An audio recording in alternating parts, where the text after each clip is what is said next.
Live. Live. Hello, everybody. We're just Yep. probably 1 minute. click. All right.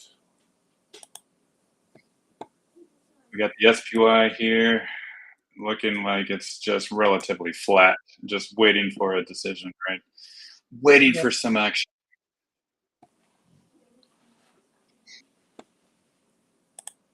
What are you looking at specifically right now, Tracker? I'll watch Tesla, of course, and the VIX and SPX. And I got CNN on in another tab. CNN, trustworthy. Yeah.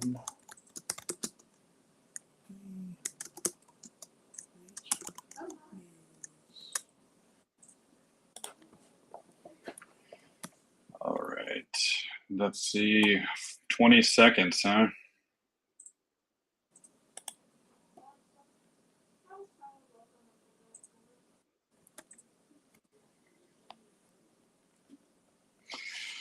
All right, let me just go down to the. Yeah, let's just go down to the 4-hour chart, see what the SPY is doing here. And it's just doing up, down, up, down. Ooh, it's up $1 now. Yeah. Up $2. What was the decision? You have your CNN on. Tell me, what was it? Let's see.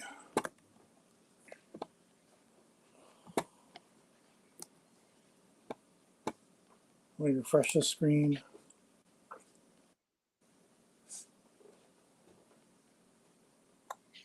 Yeah, it looks like things are shooting up, but it's just basically up to previous highs there still. Nothing too exciting. I want to see a good breakout. I want to see really bullish engulfing. Let's see how IWM is doing. Yeah, still breaking up to 222. Bitcoin's back above 60. Tesla 232. Going right towards resistance. Yep, heading for that 235. I don't see anything announced. Oh, here we go. Open skies.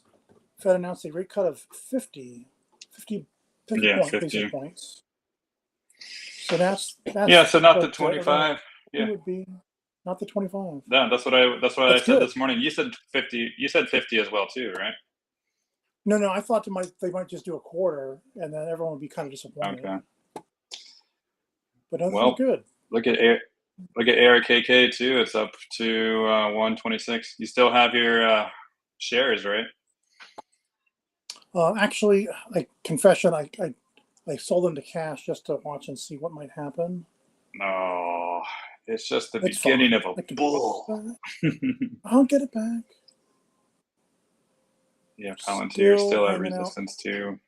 Yeah, Tesla's not breaking. Yeah, so I mean, no, but I still think there's a possibility. Either one of two things is going to happen, and Powell's going to speak, and things are going to go back to support, or it's going to break through this resistance. That's what's going to happen for Tesla, in my opinion. Yep. Yeah. I'm not excited about Tesla till it breaks 235. Yeah, me too. But yeah, the SPY breaking out to all-time highs, but so far it's kind of turning into a little bit of wick, a little bit on the 4-hour chart. BTC is breaking out too above the daily cloud. That's really good to see. Yeah, so the momentum looks really strong, and I think this can continue, especially with unless Powell has some really scary things to say, but I doubt it. He'll probably reaffirm everything that was thought about before. All right, so I just want to read that. Let's see, where is it here? There's that really cool quote that we posted for everybody to read. So FOMC, watch the bar, 5%. What could happen to Bitcoin with rate cut? Yeah, I mean, what could happen to Bitcoin is what you're seeing right here. It's going up towards its upper resistance. And I think what's important to notice is this weekly baseline right here for Bitcoin at 61,167. Really want a weekly close back above it to regain that momentum and make it go higher and higher. So that's the minimum I want to see it close above this week by Sunday night, and then back above at least my green level for the GAN right there around 62.4, 62.5. to get that momentum for Bitcoin. But yeah, so far no surprises here. It's doing what I think it can do, and with the Tesla, I think that daily gap right here has the potential of getting filled that we talked about this morning, up here at 138, maybe 139. But just got to let this volatility calm down a little bit and see if it can continue higher.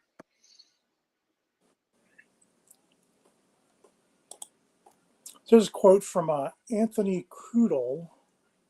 He says, "My rule for the past 2 decades on Fed days, day one is the overreaction, day two is the reaction to day one, and then on day three, we find out what the market really thinks about the Fed decision." He says, "Be patient, don't overreact, don't have FOMO, let time be your friend, not your enemy." And day three will be Friday, get the closing candle, right? The closing weekly candle. Yeah. Which I think has a potential to be pretty bullish for a closing candle on Friday. But so far, things are still at resistance, except for the SPY. It's maintaining above its all-time highs right now on the daily chart and on the weekly chart. Right, it's above. I show the SPX made a new high, is now testing back to the previous all-time high that we had July 17th. Yep. So that's good. See if it can make that support. Yeah. The VIX fell off, like right where I was supposed to get my fifth wave up, it went the opposite direction. Yeah, it fell off a little bit. It took a nosedive from 19.25 down to 17. Yeah, my end phase is doing well. It's kind of breaking out towards the other resistance too. Mm. Yeah. The miners starting to get some momentum too. Let's see here. Ooh, even SoFi is trying to break out above the cloud here. Oh, cool. EOSE, yeah, it's flat. EOSE no flat. movement at all. It had a little spike up to 259 for a second, but now it's right back down to 253. Yeah. So I guess we wait and see, right? Is there... Yeah, we've got 24 more minutes before Powell takes the stage. Do you have anything you want to show on your charts? I can relinquish control. Not really. I mean, sure, you can throw me over here. And I'll show you the chart where, like I said, I was tracking a potential 5-wave move up. And right where it was supposed to take off for the 5th wave up, instead it turned south and sold off. So now what I would do, actually I already had this once. Is it going to, let me undo. Yes, here we go. I had an ABC down, retrace back to, back to the 1667 level. And right here where we just were a minute ago was right about the 618. And now it looks like we're headed for the 764. And that would be like about the lowest it would go. That should start to move up again in 5 waves, or at least an ABC correction. So I put my my retracement fibs on the left here. They're kind of small, but here's 76.4. You can see it wicked almost all the way back to, what is that level? About 888, 886, right where that was. And now we're back up here again around 618. And the SPX over here, like I said, you can see right here, it made a new higher high. And then it tested back down to the previous all-time high back here from July 17th. And it's trying to see if it can hold its support. I guess now it's probably going to hang out for the next 22 minutes just underneath this. I guess it could approach the new high. Yeah, I mean, as long as it stays above the previous all-time high of 565, I think it has the potential to keep going. But if it loses that 565, and maybe it's going to go lower. So we'll see about that. Yeah, Yeah, things are kind of losing some steam right here. I expect it to hang out in this area for until 2:30. Should hang out in this little green triangle. Send it to the back. If it goes back into this blue triangle, that would be surprising. If it goes before Powell comes out. Oh yeah, before Powell comes out. Yeah, anything when Powell comes out is possible. Yeah. And then of course, what people will be listening for is they want to hear him be dovish about rate cuts. Yeah, dovish about rate cuts and that the economy is not so damaged, basically. Yeah.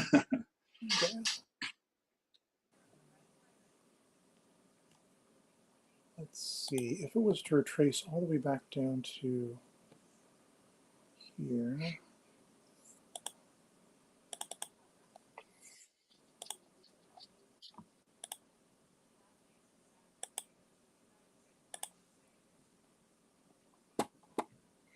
Two stupid tiny gaps. I like that. It is. That's just two stupid little tiny gaps. I'm going to put this right out over here. So if it got a full range corrective wave, it might go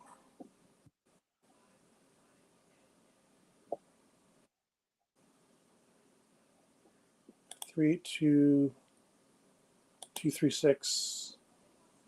618 would close this gap perfectly. That's pretty far down. It is. I'm hoping we don't see that. But I'm just preparing for the worst. Yeah.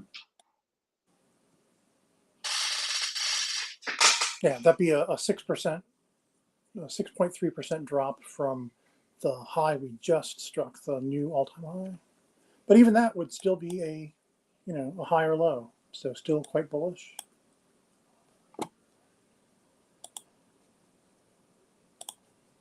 So look, EUSE, it spiked up to here at 2 and is right back down to where it started before 2 o'clock.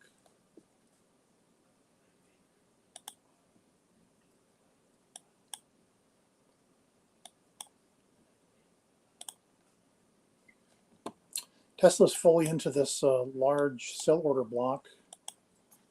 These are 1 hour candlesticks. Yeah, that's why it's really battling it a lot.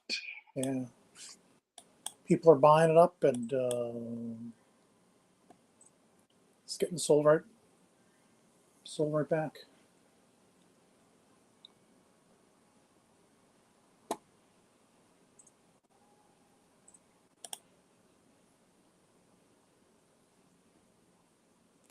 See now as far as the SPX goes, you can see I've got this little trend line here that we broke above, but the price action is right back inside the blue. It's right on top of the blue triangle right now.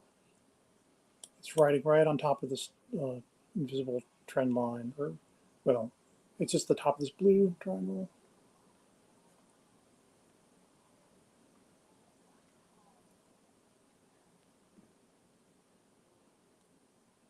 Tesla currently trading for $230 and 30 cents. I saw Nvidia peeked over there real quick. So it also wicked up to the 15-minute 200 moving average, and then now it's back down to its 30 moving average. On the daily chart,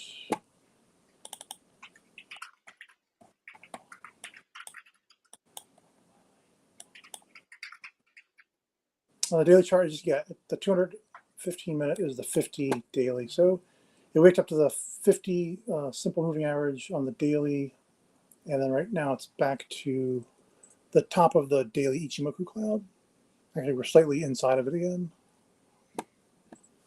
Yeah, things are losing steam right now. So Tesla's back kind of almost below 230 again. SPY 636 or 530, 563.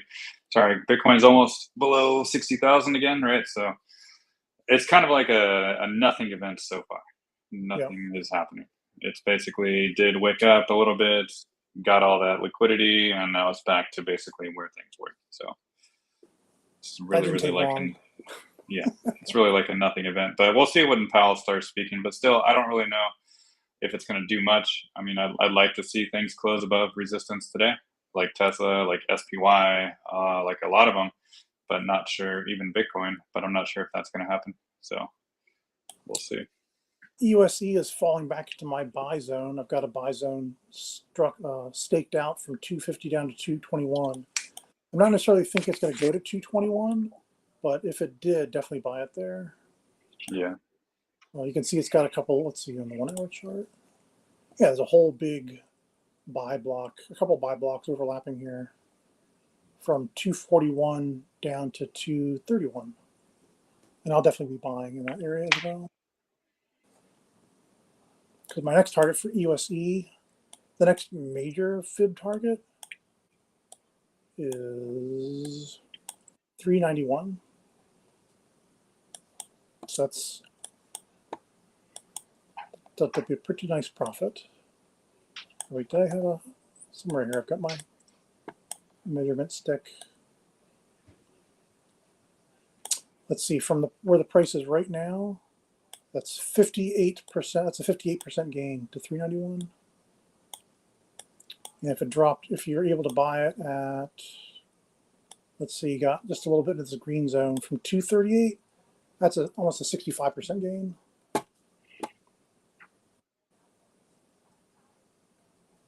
If you put on your CNN, does that broadcast to everybody? I wonder. Maybe if I share. If you Yeah, let's share try that that. screen, yeah, we can try Yeah, that. let's see. See what they're saying.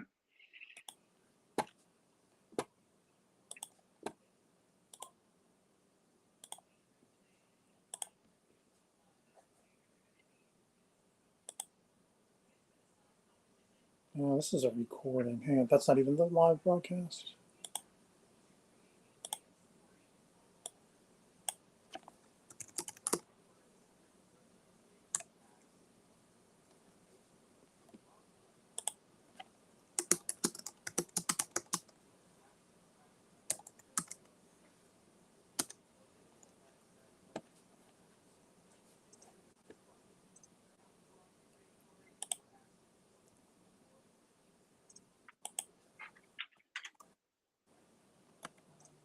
Let's see. Yeah, Kim Kitty, holy moly, did I think they would do 50 basis points? I did. I thought they were going to.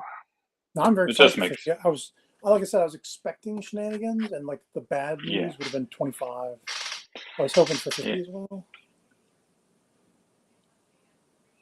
Oh, Tesla. Tesla tracker sitting at your microphone. Sorry, I am using a different mic than usual. Sorry.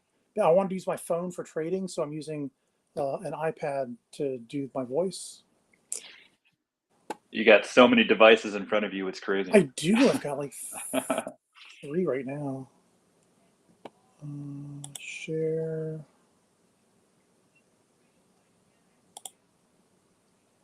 There we go.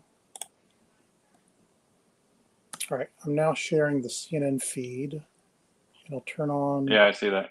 I'll Can you unmute turn on it. the volume? No, I can't hear it. You can't hear it. Okay, hang on a second.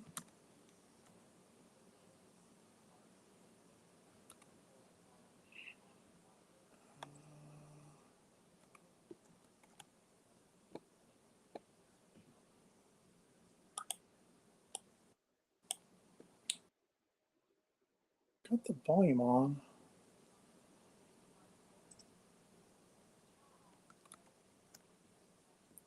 Let me try turning. Oh, I can't do that.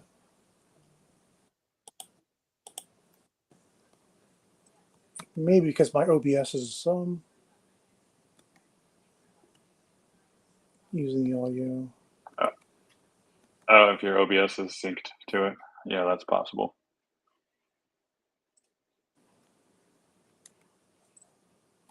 All right, I'll try to turn off the OBS.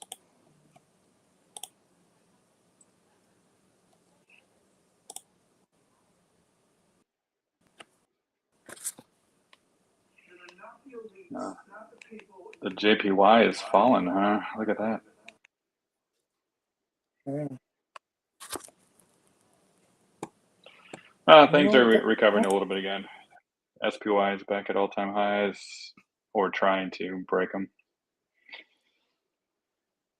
You still can't hear any audio from the video feed? No, can't hear any. See if there's anything that you need to do. It doesn't give you any audio control, huh? Let me look. It's going to turn black again. Want to go back over here? Okay.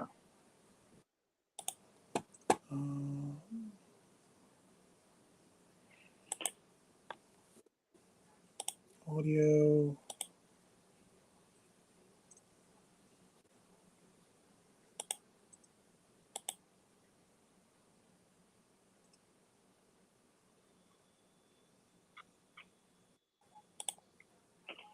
Trying to figure things out here.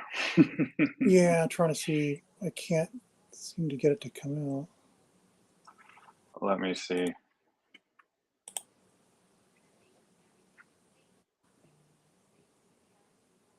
It says that it says it's still backstage.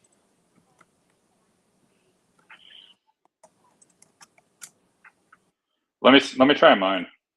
Okay, that's a good idea. If I share this,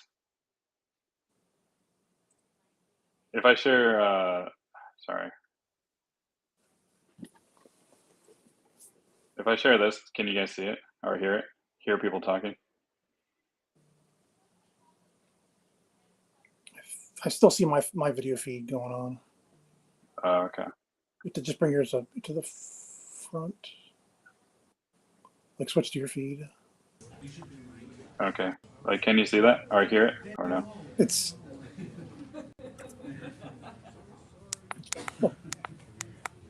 Can you hear people like talking in the background? Yes, I can hear it. Yep, that's working. Yep, it's all the mumble.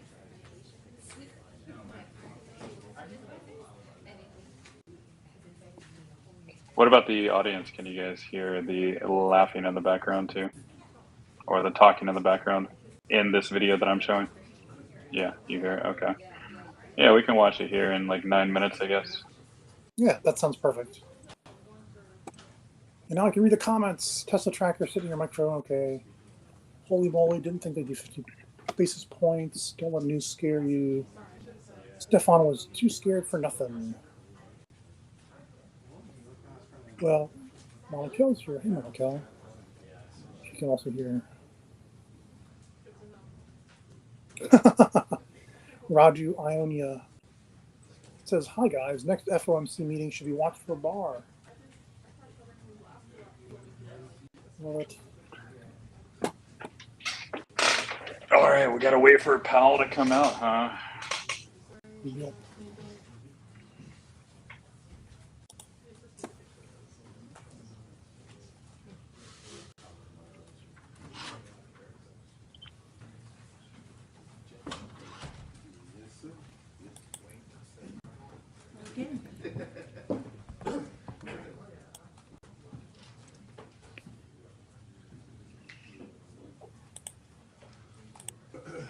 Currently, Tesla's still trading like a little higher. It's like a 232 now.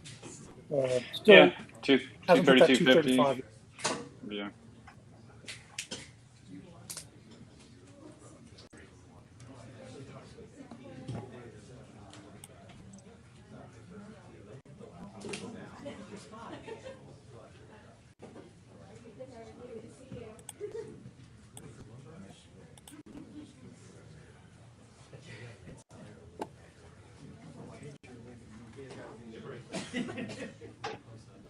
I can do a split screen if you show your charts too, like that. Or maybe not. That's just my voice. Or tracker. Yeah. Oh, that's just your camera. Never mind. It's not your.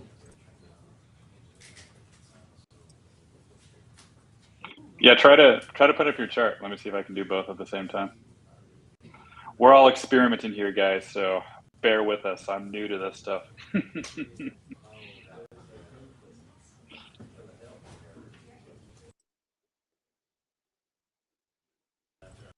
looks like I can only do one at a time. Oh, but I can go back and forth.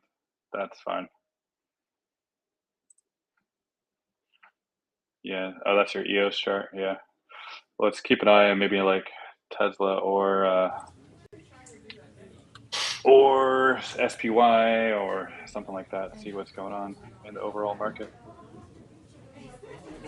Kim Kitty says, I have to admit I will miss the 5% up short-term T-bills. Yeah, I mean, a lot of people that had cash just locked away in CDs or other things, or even like on a Coinbase account, you can get 5% too when you had like USDT locked up. Yeah, so it's going to go lower now, but I mean, I think that's good for markets in general because then that cash is going to get put back to work. So,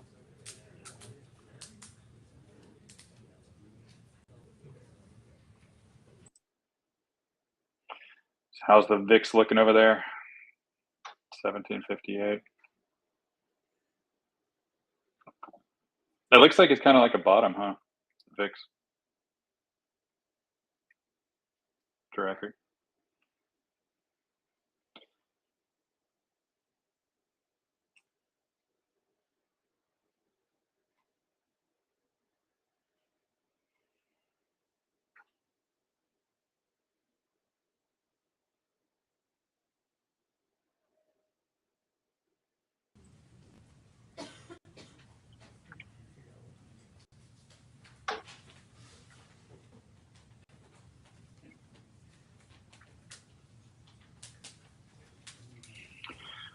Is 50 basis points too much too soon? No, I think it's just about right, right? Because everybody's worried about them cutting so much that it's a sign of economic weakness. Well, A, yes, it could be, but B, it could also just be normalization, realizing that they should have cut a long time ago. So therefore, they're just normalizing it by going to 50, right? So I think just doing 25 would show maybe that, you know, everything could be like a little bit more stable than it really is, but people would probably see through that, I think. So I think 50 was the right move simply because they should have done it a long time ago. Like they should have done at least 25 a long time ago and then 25 today. So then that would have been basically that 50 move. So I think that's fine. Are you still there, Tracker? I can't hear you.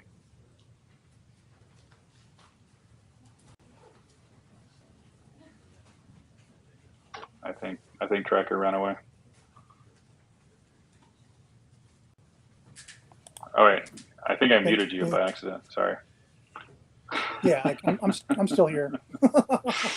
I think I accidentally muted you, and I was just like trying to get you to talk, and you probably were talking, but it's fine. So yeah, I was expecting a 25%, a 0.25% rate cut in July, and then another one in September. So now we're just getting July's sort of stacked together with September's. Yeah, so I think And it's just another normal. quarter point in December. And I think the market knows that, like, they should have started cutting a while ago. And so that's why So the now I'm 50 just makes sense. worried if we should see prices rise, but if prices fall, then people will just say, oh, it was priced in. Yeah. So I don't know. Maybe we'll get But I'm this really, a little bit of double top, a little bit of retrace tomorrow, buying opportunities tomorrow, maybe, and then on Friday start to go maybe. back up again. But like I said this morning, like, I said this morning, the IWM is probably going to be the most benefit and growth too, and they are performing the best. Like, if you go to your IWM chart tracker, Oh I yeah, can, I can. yeah, you can see it's Right here. going up towards that previous resistance right there. This is the Yeah. monthly. Here's the daily. I'll pull Ichimoku in.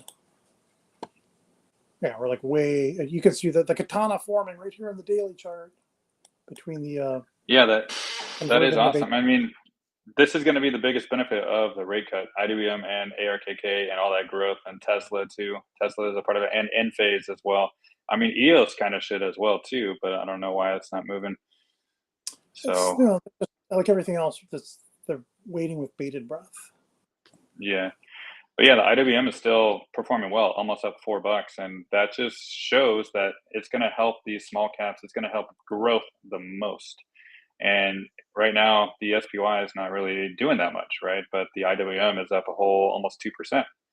And I Yep. think that's telling right there what's going to move. And this could be the beginning of like a rotation into small caps, into growth. And I can see ARKK just starting to break out right now. And I can Ooh, see maybe even end phase breakout. Even Tesla has a chance, a really good chance of breaking out right now. Oh, it's at 233 now. It's getting closer to resistance. it is. Tesla 233. Yeah. End phase at 124.21. ARKK. Yeah, ARKK, it's looking ready to break out. I It don't know really what is. the size of my position. Oh yeah.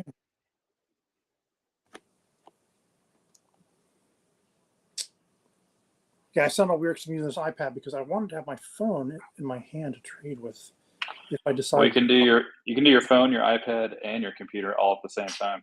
That's right. Back when I used to day trade, I have this other setup in the other room. I had 5 monitors. Yeah, I had that. I had that in the early 2000s, maybe like 2005, 6. I had like 4 monitors. It was pretty good.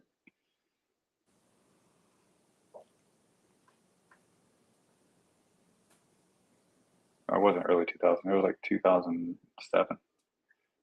Yeah.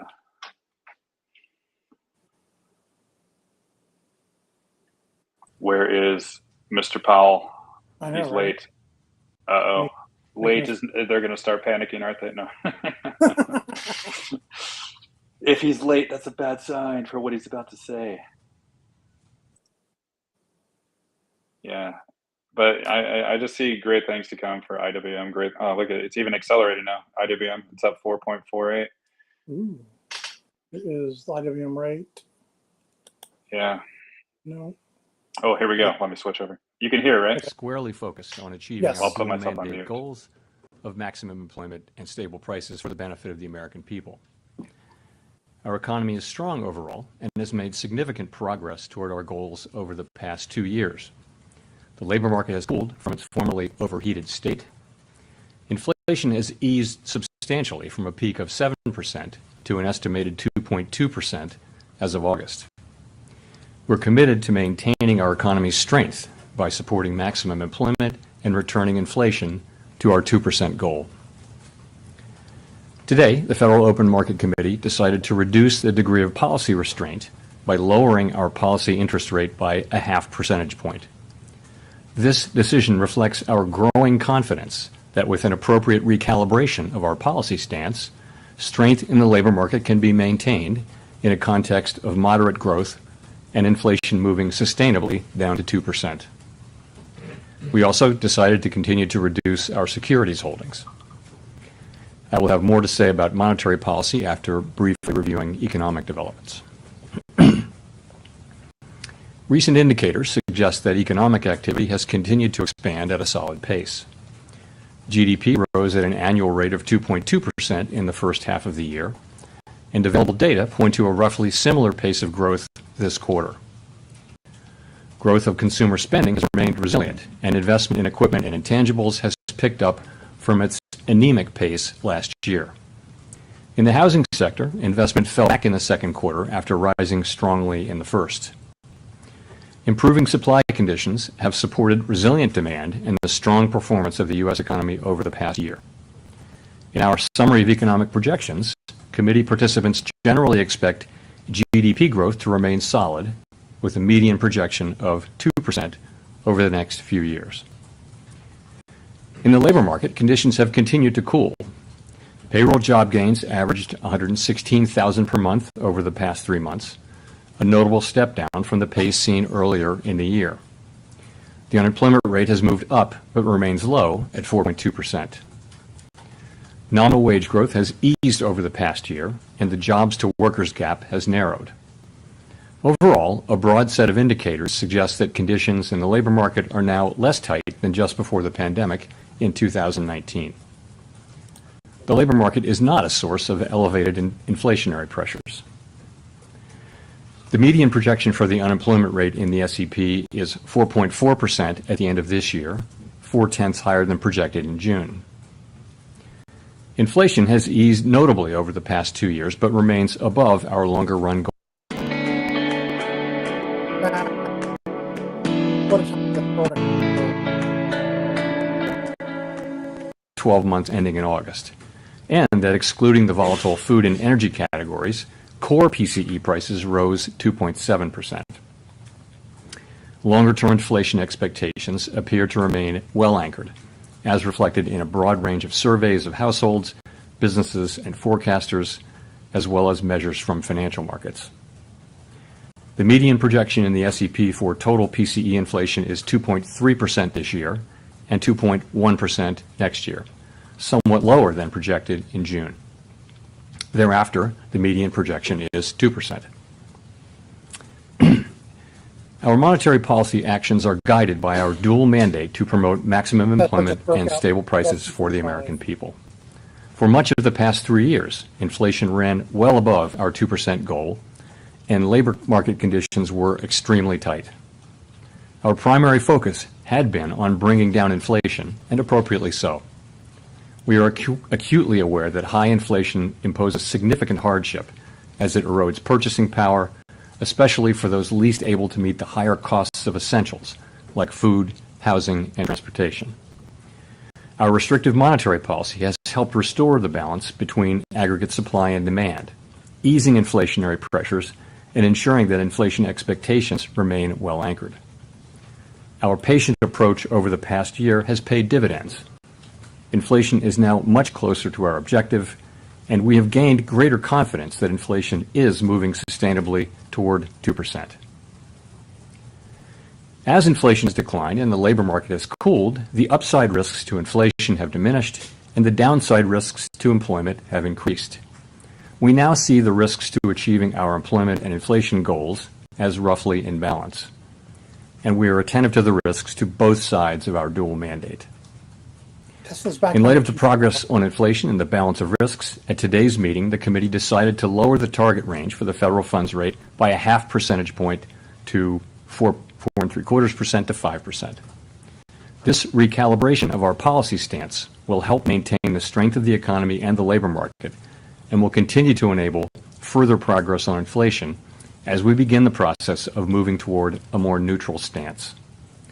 We are not on any preset course.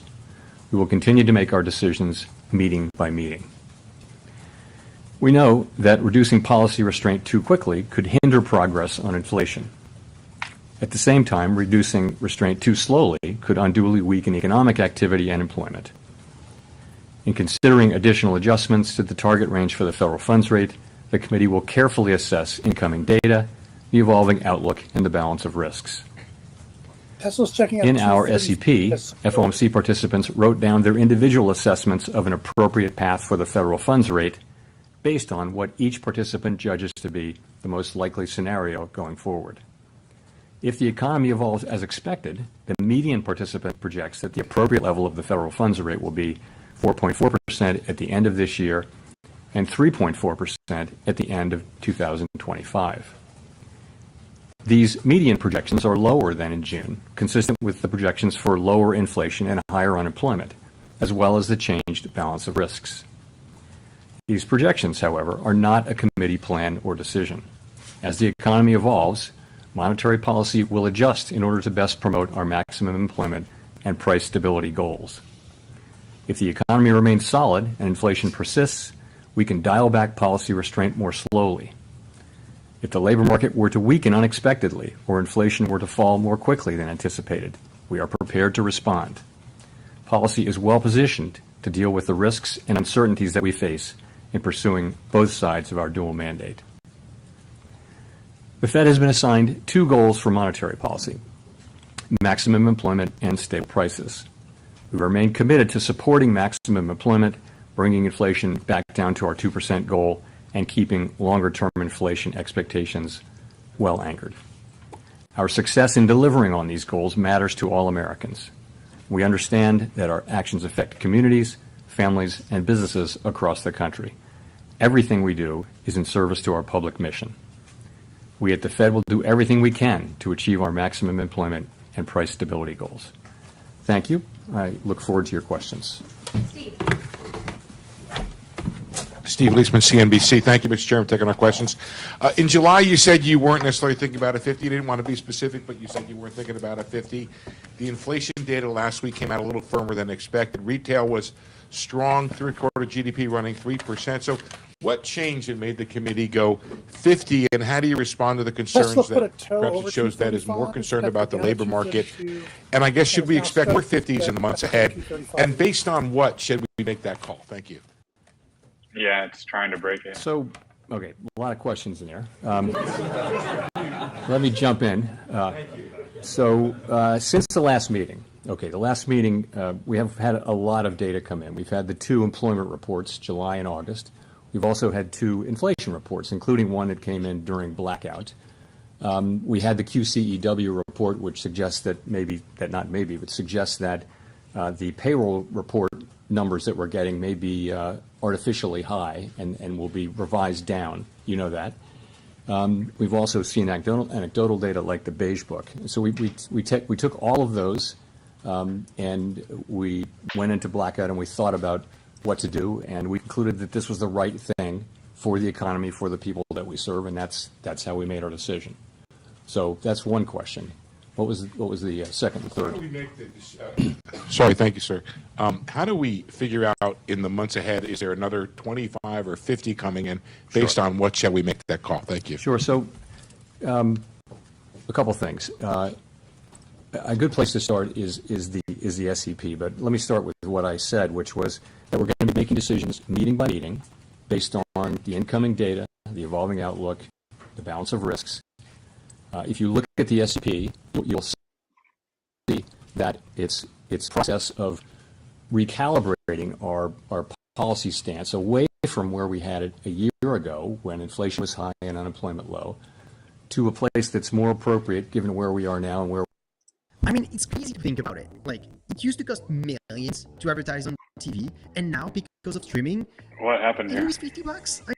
It went to an ad. Of course, okay. That's a projection. That's a baseline projection. He's just answering questions. We know, as I mentioned in my remarks, that the actual things that we do will depend on the way the economy evolves. So we can go quicker if that's appropriate. We can go slower if that's appropriate. 233. We can pause if that's appropriate. But that's what we're contemplating. I would point you to the SEP as just an assessment of where of what the committee is thinking today, what the individual members, rather, of the committee are thinking today, assuming that their particular forecasts are realized. Hi, Chris Rugaber at Associated Press. Thank you. The projections show that the Fed officials expect the Fed funds rate to still be above their estimate of long-run neutral by the end of next year. So does that suggest you see rates as restrictive for that entire period? Does that threaten the weakening of the job market that you said you'd like to avoid? Or does it suggest that maybe people see the short-run neutral as a little bit higher than long? Thank you. I think the way I would really characterize it is this. I think people write down their estimate, individuals do. I think every single person on the committee, if you ask them what's your level of certainty around that, they would say there's a wide range where that could fall. So I think we don't know. There are model-based approaches and empirically based approaches that estimate what the neutral rate will be at any given time. But realistically, we know it by its works.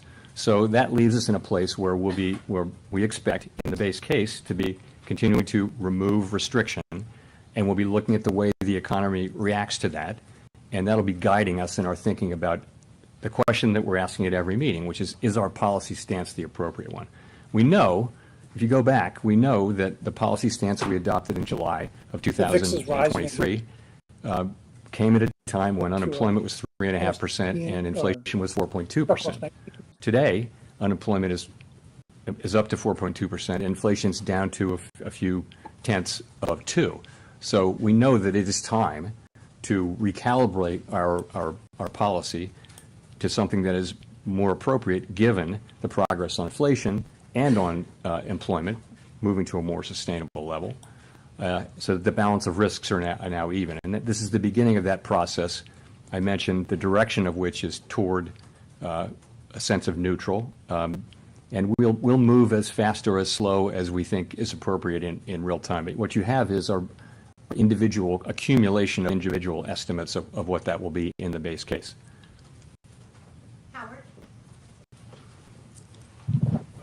Howard Schneider with Reuters. How close was this in terms of the decision? You do have the first dissent by a governor since 2005, I think. Was the weight clearly in favor of a 50, or was this a very close decision? I think we had a good discussion. If you go back, I talked about this at Jackson Hole, but I didn't address the question of the size of the cut, left it open, and I think we left it open going into blackout. And so there was a lot of discussion. Feeling overwhelmed by the endless project management options? You're not alone. I think I'm There's done with one the choice that's decision that the committee voted on. So I would add, though, look at the SEP. All 19 of the participants wrote down multiple cuts this year. All 19. That's a big change from June, right? 7 of the much consensus they had amongst the governors wrote down 3 or more, and Yeah, do you want to just talk about numbers? 19 wrote down 3 or more. Yeah, I was just Somebody talking about asked- the charts. wrote down. Somebody talked about there support is a zone at the dissent, moment for and Tesla. there's a So range of views, but yeah, there's let me also just common ground as well. let me just switch this off. If it's on YouTube, if you guys want to watch it, we're gonna just talk about charts right now.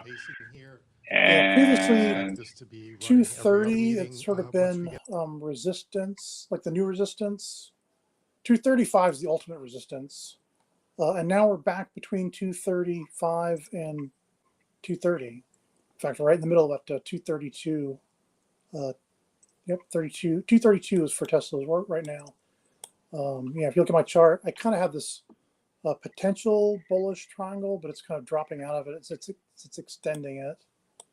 I could keep following it like this, but I almost want to say, the main story here is that it wicked into this 235, just above 235, where, I wanted to see it go in order to send a buy signal. I want to see it go over 235 and then test back to it and then, hold 235 as support and go up. And it didn't do that. It went to 235 and it's rejected it as resistance still. And now let's see if it's brave enough to do a second test of resistance here and see if it can get above it.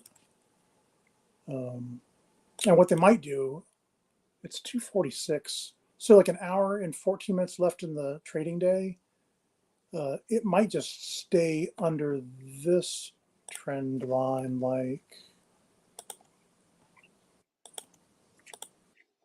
that and like avoid doing the 235 test again until tomorrow. Let's see if the market really wants to go bullish, then it'll be a clear signal when it gets back over 235, test back down to a support and then moves on up, or just like a nice bullish engulfing candle that took it like really high. That would be pretty good too. I could just wait for it to touch back to support like on a future date. oh yeah, But right now, we had a spike up in the VIX again. It settled back down again, but the SPX is still under the previous all-time high. So even though we made a slightly higher high yesterday and a higher high just 15, 30 minutes ago, it's still back under the previous all-time high. So there's no breakout yet.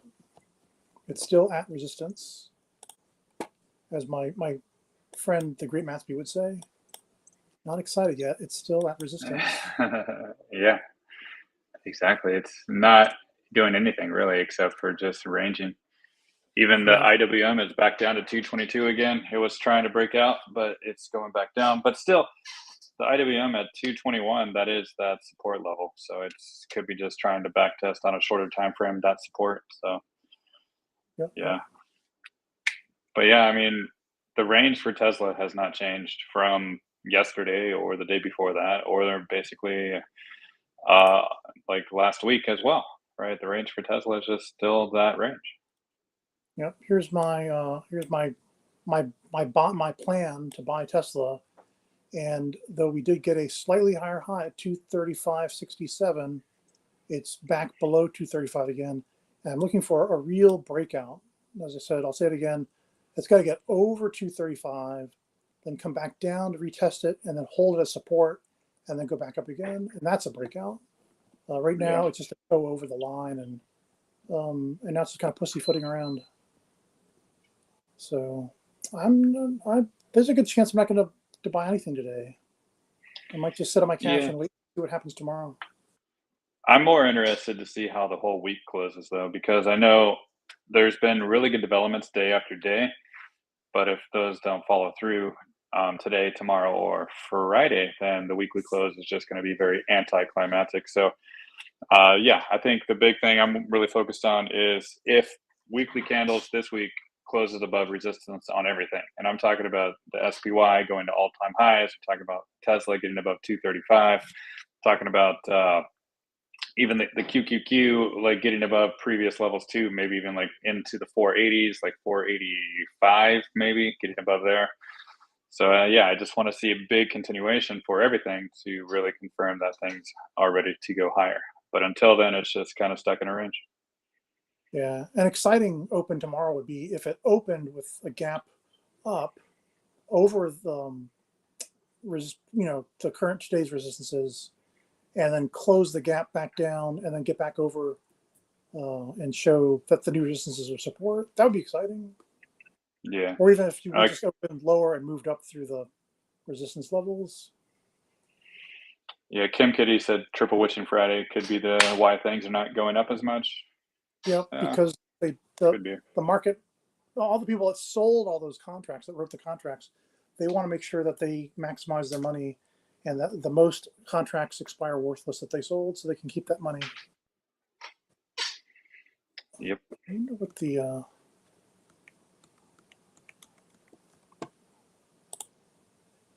it's probably not going to give me a different answer just yet. Max Pain for Friday on Tesla is still 210. Palantir had an interesting Max Pain for Friday. Yep, it says $31 is the estimated Max Pain, even though it's at 36. It's almost 37 now. Yeah, the only thing that's kind of doing anything right now is like Bitcoin is up almost 61,000 again, but that still is resistance as well, right? And yeah, there's nothing too exciting on anything right now. It's just kind of stuck. So I think the main focus for me is going to be just to see how these weekly candles close, because so far day over day it is a positive development, but they are still stuck under resistance. Oh my gosh, I got to show you this. Wait 1 second. I got to take a screenshot. The Max Pain for NVIDIA is 110. I'm sorry, 104. The Max Pain for NVIDIA is 104, even though the stock price is 116.36 right now. Now, and this is the NVIDIA chart. Look at the overlap on the calls and puts. That is a lot of overlap. That 110 is going to be pretty firm. So I'd say, at least for NVIDIA, it's highly likely that it will sell off down to this Max Pain of 110. When there's this much overlap in contracts, it tends to be stronger for making this. I'm sorry, I keep saying 110, 104, for this to come down to 104. Yeah. So we might actually see a big sell-off in NVIDIA, which might bring that could SPY down. Yeah, but that could bring a rotation into IWM though, with these lower rates, and rotation into Tesla, rotation into growth, ARKK, a rotation into everything if that were to happen. So yep, IWM's over my 100% fib extension at 222.84, and yeah, people are going to they want to get the money into the market and into Bitcoin, because now they're not going to get as much money just leaving it in the bank. Yeah, and inflation just continues to weaken the dollar every day. Yep. Yeah, and they're still saying they're going to take one meeting at a time. Anyways, the rate cuts. They're always going to say that. So it's just yeah. Exactly. There's nothing new. Like anything he's saying right now, there's nothing new. It's all scripted. It's all been said before, and it's fine. We just need to see the reaction of the charts, and the reaction of the charts are so far relatively muted, in my opinion, because they are all still kind of under resistance, except for the SPY is in all-time high territory from the what day Yeah, was we're that? still From the just at the July. previous all-time high from July. Yeah, July 16th all-time high was 56.61.82. yeah, 565 1. No, it was five. No, no, next one. It closed like it closed the day at 565.16. But yeah, the high was no, sorry, it closed at 56486, and the high was 56516. Yeah, Yeah, back in July. we're just a smidge under that still. You can see my little green dot lines here just underneath. But we did make a higher high today. Oh, you're talking about pre-market too. I think I'm just talking yeah. about. Well, no, this is I'm just. there's no pre-market hours or SPX. It's only open during regular Oh, trade. that's SPX. Okay. Yeah. Oh yeah, I'm looking at the SPY. You're looking at the SPX. Sorry. Let's see. Tesla's still avoiding retesting 235. NVIDIA's still sitting on top of the daily Ichimoku cloud, right at the base, the daily baseline. And right now, the Ichimoku conversion line is kind of bearishly underneath the baseline. And back here, on the lagging span, price is just about to become over it tomorrow, unless price can get higher today.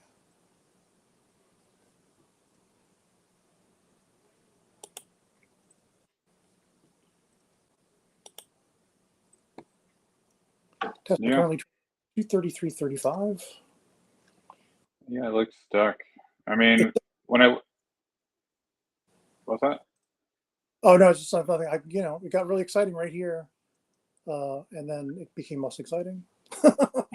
Yeah. They love to put that But toe. They love to draw a line in the sand, then stick one toe over that line to get you to see if you'll flinch, and they yeah. pull right back. That's what we did. That's shenanigans step one. But if you look at the hour chart on Tesla, it is looking like it's trying to close a candle above all the other ones. Yes. Like the highest hourly candle close in a very long time since back in the 6th of September, really. Yep, exactly right. So it looks like there could be some momentum after this hour, after Powell is done speaking. So what about small cap ETFs like IJR or VIOO?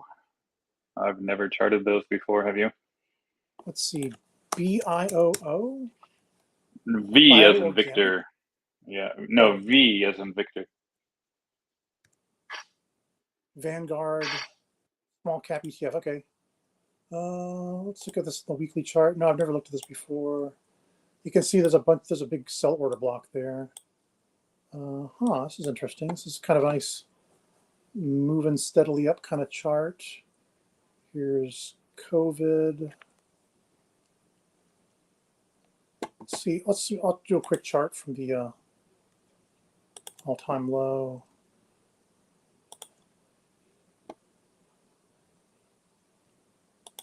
It's got some legs. We're sitting here right at the 123.6% fib right this moment. Looks like this one, after the wave one, wave two, the first minor wave one of three shot up to, let's see, looks like it did 50%, then a little less than 382, then right to the 1236, and now we're testing that 1236 again. Normally, after holding support near the 1382, I'd expect it to get to the 1382 again. So here, I'll just draw it. Let's see if it did this.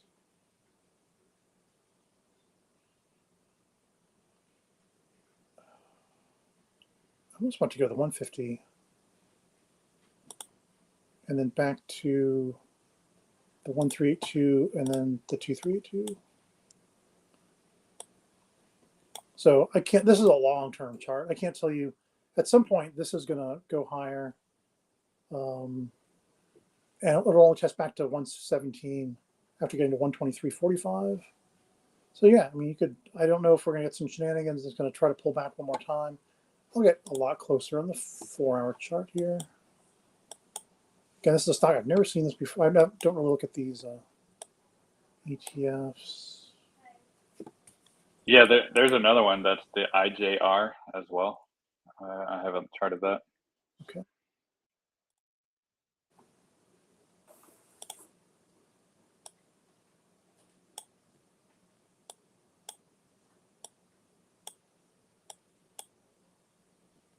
Yeah, it looks like it's gonna. I mean, it'll get its wish eventually. It'll get to this 123 point. 123.45 is the next top I see for this VIOO. All right, so I'm sorry. The other one you said was what? The IJR. iShares Core S&P Small Cap ETF. Oh, this one looks a lot like the other one. It's got a lot more, Yeah. a little more history. Tesla just closed that hour candle into 231, not above any. Wow. They sold it off. Wah wah. Womp womp. Let's do right there,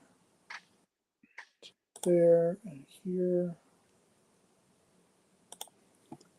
So this is clearly, to me, is this like a wave 1, wave 2 situation for COVID, and then it's sitting at the 100% extension after hitting the 50%.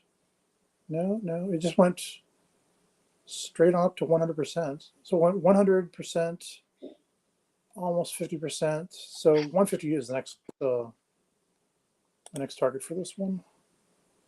So no, let's start from here. So the wave 3 looks like 100, almost 150. I'm sorry, 150, then it'd be 150, 1236, and then 250. Which is kind of halfway right here. So yeah, this one looks like it'll be good as well. This should move from 116.86 on up 1, 2, 3 fibs to 152.85. Then a test back to 133.85, and then on to about 223.87. And the SPY and QQQ just went negative. No, yeah, look at that. It's Yep. pulling back off that all-time high from the previous all-time high from July 17th. Yeah. And the VIX is starting to climb again. And EUSD is dropping back into my buy zone. And yeah, They're asking about candle XBI as well. sit on 230.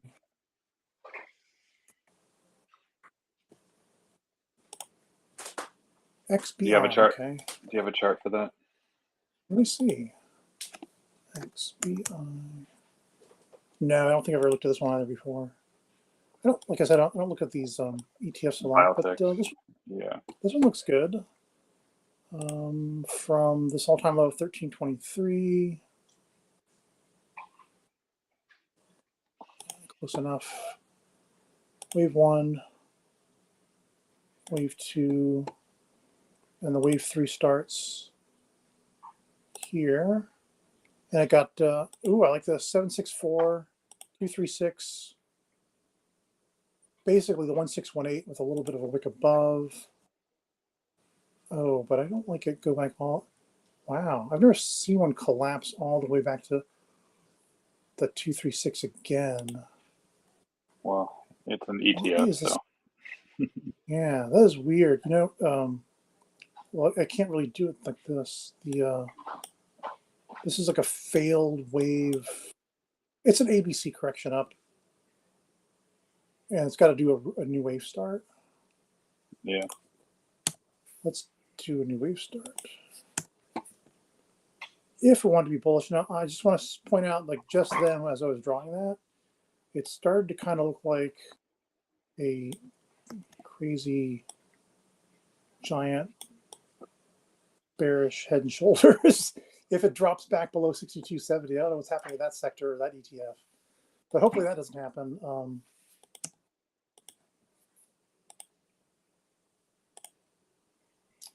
Let me start from here. We'll just give it the benefit of a reset. There, and the slightly higher low. Yeah. Then the wave start here. This one went, it tried to do 764, 50%. It should go to 150%, pull back to 1382, and then 250.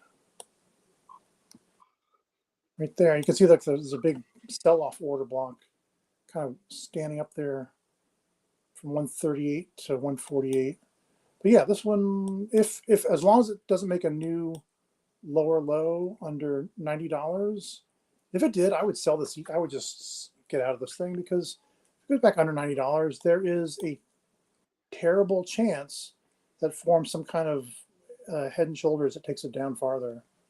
But as long as it doesn't make any new lower lows than the 9104 it had here, the next target above should be about 114, at 113.92, and a very short pullback, and then moving on higher to yeah, eventually about 146.98. That's my XBI quick look. Yeah. And I think one final look for me, everything is getting lower now. SPY is selling off, QQQ is selling off. IWM still up, but it's still below resistance again. 221 was my target. I think tomorrow we're going to see, or after the market close and tomorrow morning, you'll see the phrase already priced in. Yeah. Mark my word. It was already priced in. So now it's got to test and see what kind of support it can get below before it can make the next big push for a new all-time high. Yeah, but so I think pay attention to the ones that, look. For me at least, pay attention to the ones that stay green today, because if they stay green today, then that is probably where the money's going to stay. So that could be like your IWM or your ARKK or the Tesla or that. But either way, like even if Tesla went down a little bit lower, it doesn't matter. It's still in a range. Like I've said the whole time, it's still in that range, and it can still go down to like 225, 224, whatever. It can do that, right? And it's still in its range. So it's just nothing's going to happen until it breaks resistance. And so far, it can't do it. And so far, IWM can't do it either. So far, even ARKK can't do it either. So we just got to wait, right? Just got to wait for things to break their weekly resistance and then reassess. Yep. And so here's my chart one more time. You can, I posted on my chart on my profile. You can see it's one of my most recent posts. At least I posted it today. And we didn't get the breakout over 235. So I'll start buying as it, if it retests 220s. If it retests 200, I'll buy a bunch more. And if it retests anything below 200, I'll just throw the kitchen sink at it and buy in with both hands. Fistfuls of dollars. Yeah, but it's kind of just doing what's expected to do anyways, in my opinion, based off the daily chart. Yeah, and this and the testing lower and lower, it could take, it's only September 18th. We have the whole rest of this month and some of the beginning of next month for it to keep testing lower if it wanted to. And keep testing higher too. And that too. I'm sorry, I don't mean to just yeah. So we'll see. There's still like 50 minutes left in trading day, but it's just relatively muted unless things just sell off into the close, which is a possibility. But selling off into the close is still nothing to worry about because it would just be going back to support for like the SPY, for the QQQ, for the IWM, for a lot of them. So, And I love what you said earlier, Matt. Look for the which concerns close green today. yeah. Because those are probably they could be the stronger winners. Yep. BITX is still up 1.2% today. That's the Volatility Shares Trust 2x Bitcoin. Yeah. And there's still some miners that are up too. Core Z is still doing pretty well, $12. That's really ever since it broke my resistance of 1060, it's really broken out since then. CORZ, yeah. Yep, here we go. Oh, well, look at that. Yeah, this thing looks like it's just ready to rock and roll. Yep. Oops. If it had to, let's see, Ichimoku Cloud. Yeah, as long as it stays above the Ichimoku conversion line here, down at 1082, we're a whole dollar above that right now. All right, well, I think I'm done for now. I got some more responsibilities Yeah. out here. But, Yeah, me too. Thank you so much for doing the show. Yeah. Have me It's in been it. fun. And we'll see you guys tomorrow. Yep. Remember, look for which stocks close green today. Matt, that's If great any. advice for Matt. If any. All right, I'll see you tomorrow morning, Matt. All right.